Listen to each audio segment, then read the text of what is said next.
नमस्कार दोस्तों, मैं हूं गणेश अंगज। मंगल केशव के ट्रेंड इज माय इवोल्यूशन के इस वीडियो में आप सभी का स्वागत है। हम अब इस वीडियोस के जरिए आपको बताते हैं कि बीता हफ्ता मार्केट के लिए कैसा था और आने वाला अगला हफ्ता मार्केट के लिए कैसा रह सकता है, खास करके अपनी रणनीति उस दिनों में क्या होनी चाहिए। हमें आपको बताते हुए खुशी हो रही है कि हमने ये वीकली आउटलुक जब से शुरू किया है तब से लेकर अभी तक सिर्फ निफ्टी में ही 1150 पॉइंट्स का गेन किया है विद इन 5 ट्रेडिंग सेशंस और बैंक निफ्टी में 2500 पॉइंट्स। हमारे जो नए सब्सक्राइबर्स हैं या नए क्लाइंट्स जो हमारे मंगल केसों के साथ जो जुड़े हैं, उन सभी को अगर हमारे पिछले रिकमेंडेशंस वीडियो अगर देखने हैं तो आप चैनल पे उस पर कभी भी देख सकते हैं। और थैंक यू वेरी मच आप सभी को कि ऐसे ही बने रहे हमारे मंगल केशव के साथ।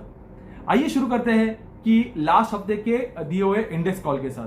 लास्ट वीक हमने बाय कॉल दिया था 10,665 के ऊपर क्लोजिंग बेसिस बाय कॉल दिया था और वो एक्टिवेट हो चुका था सोमवार को 10,760 पे, और बुधवार को हाई किया था 10,840 और वहीं पे हमने न्यूज वायर पे आपको प्रॉफिट बुकिंग की सलाह भी दी थी। तो ये टाइम पे 80 पॉइंट्स का ही मुनाफा हम लोग ने बुक किया है निफ्टी में। अब आगे बढ़ते हैं, अगले हफ्ते की रणनीति क्या होनी चाहिए।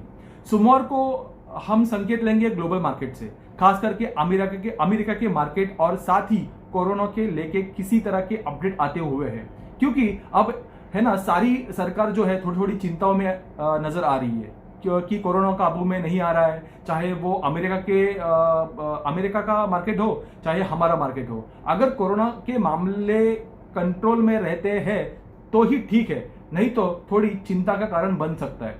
अब तक तो बाजार बहुत ज्यादा फोकस कर नहीं रहा है, लेकिन कब तक नजरअंदाज करेंगे, ये डर भी लोगों के मन में बैठा हुआ है। और तेजी भी अच्छी खासी हो चुकी है, मतलब अब ऐसा तो नहीं है कि हम 8,000 9,000 के लेवल पर हैं, अब हम 11,000 के नजदीक है।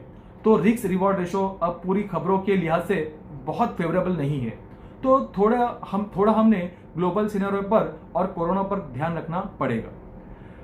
और निफ्टी की अगर बात करें तो सेटअप परफेक्ट है। जब तक हम 10,450 के नीचे क्लोज नहीं होता तब तक मान के चलिए कि बाजार एकदम मजबूत है। और बैंक निफ्टी में इंपॉर्टेंट सपोर्ट के आसपास पहुंच गया है, तो 20,800 पर मजबूत सपोर्ट का काम करेगा और वो आसानी से टूटने वाला नहीं है। ऊपर में निफ्टी में 10,850 और बैंक निफ्टी में 22,800 एक रेसिस्टेंस का काम करेगा, और उसके ऊपर बैंक निफ्टी हमें 23,500 से लेकर 24,000 के स्तर भी देखने मिल सकते हैं आने वाले दिनों में। अब आगे बढ़ते हैं अपना टेक्निकल सेगमेंट पर। निफ्टी का चार्ट क्या कह रहा है। निफ्टी में daily RSI and weekly RSI ये बुलिश जोन में ही बना हुआ है। दूसरी तरफ निफ्टी की वीकली क्लोजिंग जो है वो 7 डेज का जो एक्सपोनेंशियल मूविंग एवरेज के ऊपर ही बना हुआ है, और वो लेवल है 10,692। सिर्फ daily price rate of changes indicator जो है वो पॉजिटिव टेरिटरी में होते हुए भी कमजोरी का एक हल्का सा संकेत दे रहा है। ये चीज हमने आपको लास्ट वीक में भी कही थी, और इसके चलते हम दोनों तरफ का ट्रेड के मौके हमें आने वाले दिनों में देखने मिल सकते हैं। तो निफ्टी स्पॉट लेवल पे बाय करना है 10,830 के ऊपर क्लोजिंग बेसिस, और उसका टारगेट रहेगा पहला 10,950 और दूसरा रहेगा 11,030 और स्टॉप लॉस रहेगा 10,665 का। और नीचे में फ्यूचर निफ्टी शॉर्ट करना है 10,665 के नीचे क्लोजिंग बेसिस, और उसका टारगेट रहेगा पहला 10,510 और दूसरा रहेगा 10,450, उसका स्टॉप लॉस रहेगा 10,780। वीकली सेगमेंट पे चलते हैं। लास्ट हफ्ते हमने इमामी इंडस्ट्री का बाय कॉल दिया था जो कि अचीव हो चुका है। 229 पे खुला और 240 का हाई किया फ्राइडे को ही, जिसमें हमें 4% का मुनाफा मिला।